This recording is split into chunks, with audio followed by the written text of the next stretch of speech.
Yo, what's poppin'? We are here today, back with some WBE. We got week 9, and we're going to be taking on my boy Leo, also known as 6 Foot Hacks, coach of the Durham Dragons, a good friend of mine, and we have faced each other a couple times in previous leagues, and all of our games have just been like really intense, super close games, so hopefully this one is no exception to that.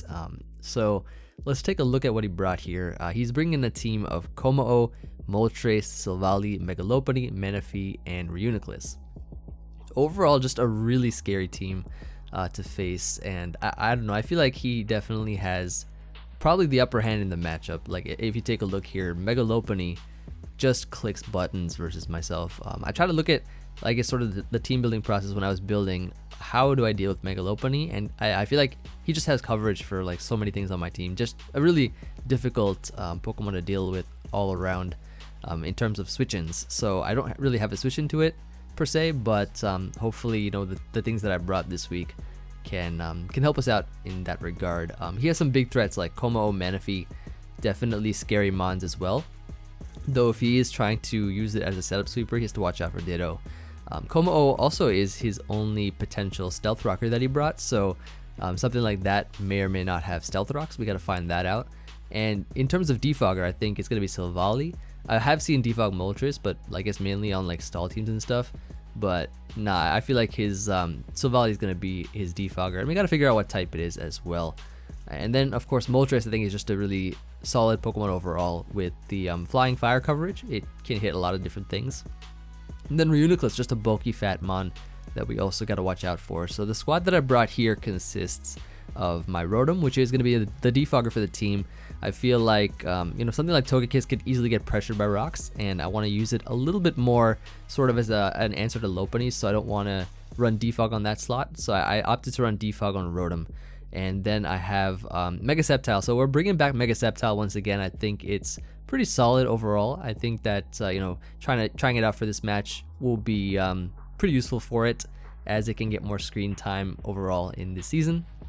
Then I got Ditto so that I can check any kind of setup sweeper that he might bring and scout for any set that he has that I want to know about. Heracross here, which is a bit of a bulkier Heracross set, which can take hits a little bit better and check things like the Lopunny as well. It's a sub 3 attack set. Then I have here Azumarill. So Azumarill, I think I really like in this matchup because it has coverage that can hit a lot of different things. It's a bulkier leftover set, so I guess you can notice a pattern. Like, I'm bringing a little bit of a bulkier Heracross, a bulkier Azu, and also a Scarf Togekiss, but a bulkier Scarf Togekiss. And the reason is because I don't want him to start one-shotting me with Lopunny, and I'm doing a lot of damage with that, so I wanted ways to check it because I don't really have great counters. I wanted ways to sort of be able to apply some pressure of my own while taking hits. And yeah, like I said, you know, Azu I think is just great overall. Looking at his team, it has some good coverage for everything. And then I have Scarf Togekiss as well to sort of be that sort of safety net, safety check kind of Pokemon as well with Ditto. So my overall game plan going into this match was to just try to cripple things, maybe with the Rotom because I do have T-Wave on it. And I don't know, try to put in work maybe with like Azu, Togekiss, Heracross, Sceptile. I got some good offensive presence on my team as well to combat his. So we'll see how it goes.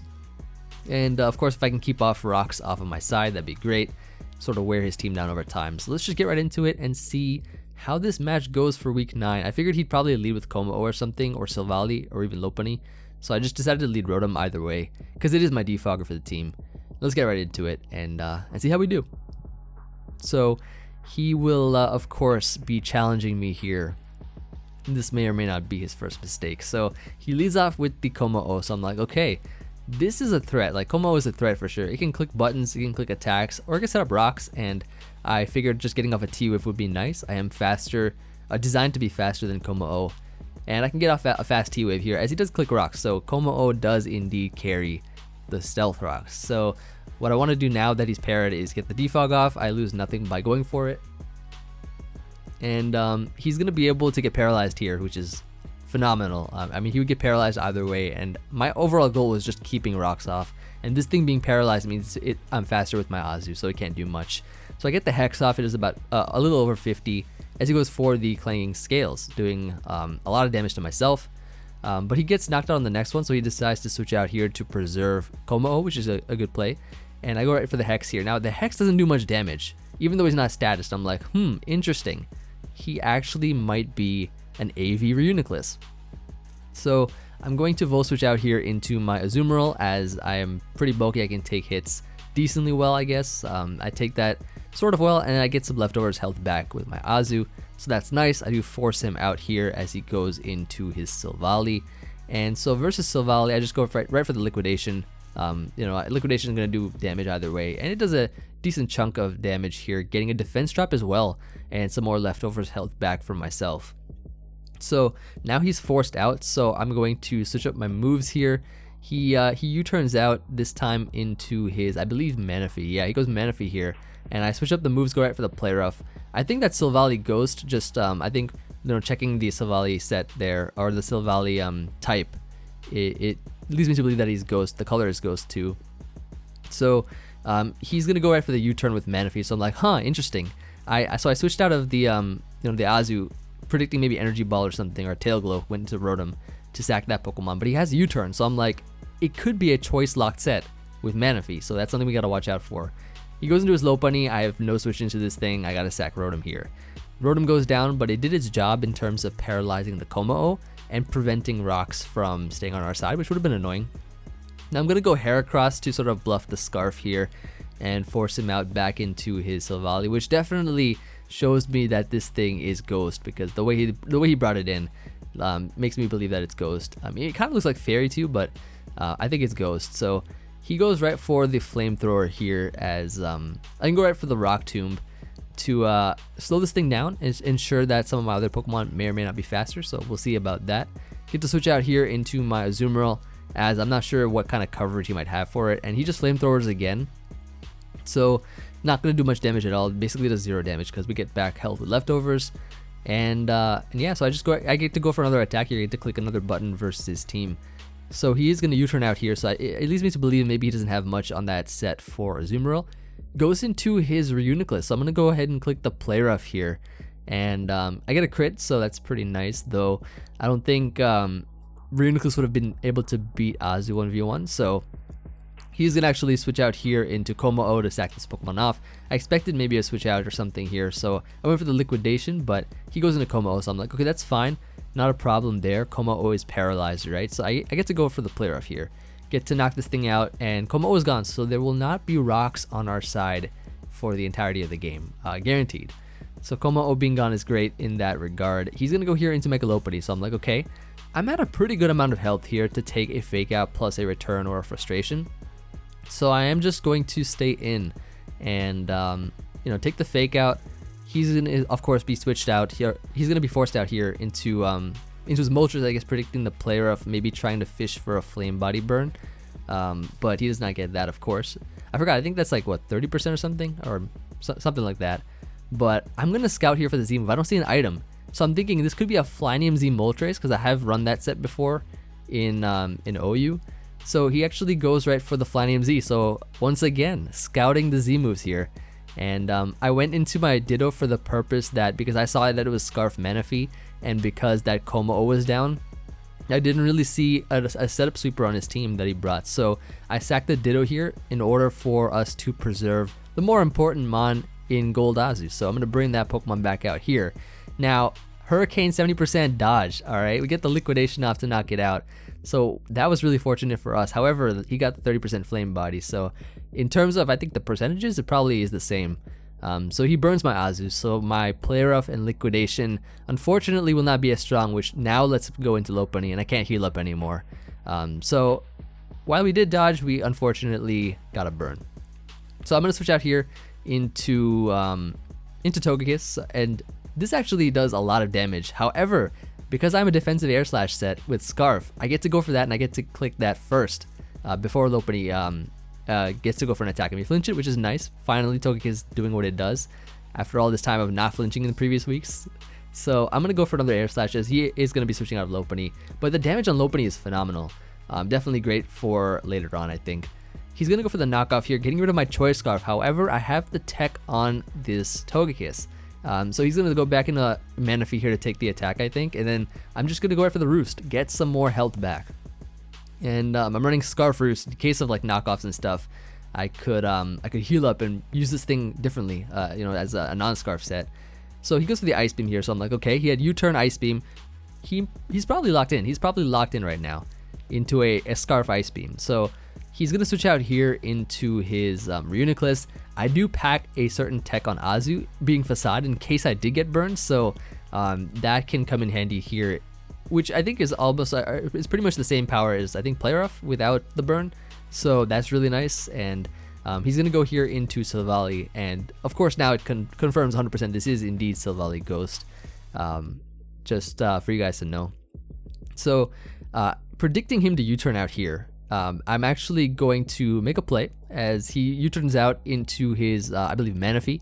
So he goes Manaphy, predicting either a player for a liquidation, but I Facade once again, expecting the U-turn out and get some big damage on it. Unfortunately, not a knockout here, but that's perfectly fine because I can just, save my Azumarill, predicting maybe like an Energy Ball or something, and go into Heracross as he actually just U-turns once again. So he's getting some good momentum, and then he goes here into his Mega Lopunny.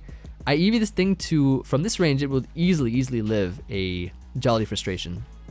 But he knocks me out here, so must have been some kind of roll or something, I don't know, but I'm definitely sure that he's Adamant Nature Mega Lopunny, so that's a big threat. That's a huge threat. So I want to try to scare this thing out. I go into my Mega Sceptile. We can bring in Mega Sceptile now and try to see this thing put in work. And I'm going to go ahead, get off the Mega Evolution as he brings in the AV Reuniclus. Let's see how much damage that Mega Sceptile can do. I go for the Dragon Pulse here on the Reuniclus, and it does a good chunk of damage. Not enough for a 2 KO. However, I do carry Leaf Storm on the Mega Sceptile, so Leaf Storm will be able to knock it out from Reuniclus's range. But he decides to regenerate it. It is a Regenerator AV Reuniclus. And I can knock out the Silvally instead, which he does decide to throw in. And that thing being gone is pretty nice as well. We got another knockout here with Mega Sceptile, so shout out to that. He goes into Manaphy, so I'm like, okay, Scarf Manaphy is in. Going back into my Azumarill here on the potential Ice Beam, but he makes the good play and clicks U-turn. So now at this point in time, he gets momentum back into his Mega Lopunny. So I figured now, how do I win this game? What is the best sequence of play to win this game? I definitely need my Azumarill for the Ice Beam switch-ins and stuff to deter any kind of attack from Mega Sceptile, and I need to keep Mega Sceptile because it's faster than Mega Lopunny. So I go into my Togekiss to sack this Pokemon here.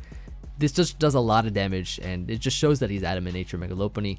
Now I'm going to go back into Mega Sceptile here, as he does still have 3 Pokemon left, being the Lopunny, Reuniclus, and the Manaphy. And he goes here for the Quick Attack, and so like, at this point in time, Mega Lopunny is gone, which is really great for us because we don't have to worry about any more fake outs or any of that stuff on Sceptile, any kind of chip damage. Now it comes down to a 50-50 whether or not he clicks Ice Beam or he clicks U-turn here. I'm gonna make the play and go into Azu. This is the safer play for me, I feel. The non-choke play on my end, and he goes over for the Ice Beam, making the safe play on his end. So that allows me now to, he got a crit on the Ice Beam, which is a little scary, but another crit shouldn't even knock us out anyways. But that should secure us the game because of the fact that Facade here will 2-hit KO the Reuniclus, and he can't knock us out with any move on Manaphy unless he has Energy Ball or HP Electric or something. But then Sceptile would be able to wall that. So we get to knock out the Manaphy here as he tries to regenerate Reuniclus back to some more health.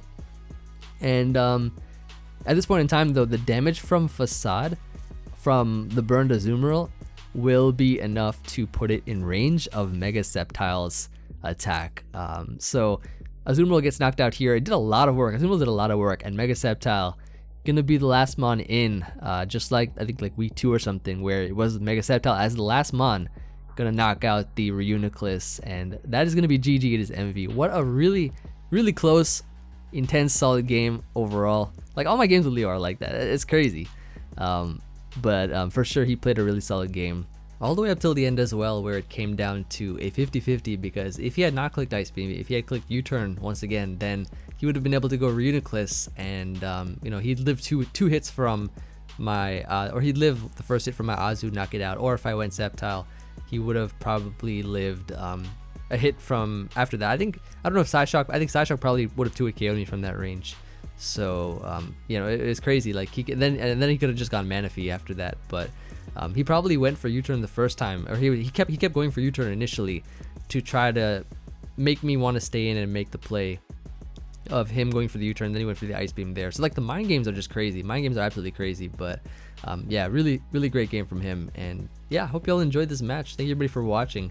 Let me know what you guys think, of course. That puts us at 8-1 right now in the league, so we're doing extremely well, I feel. And yeah, guaranteed basically for playoffs at this point, if I'm not mistaken, as we only have about like what four weeks left or something. So I'll see you guys on the next one. Be sure to check out Leo as well, and he should be getting up at the same time as ourselves, so I'll be watching that, and I'll try to get some showdown lives as soon as I can. And until then, peace.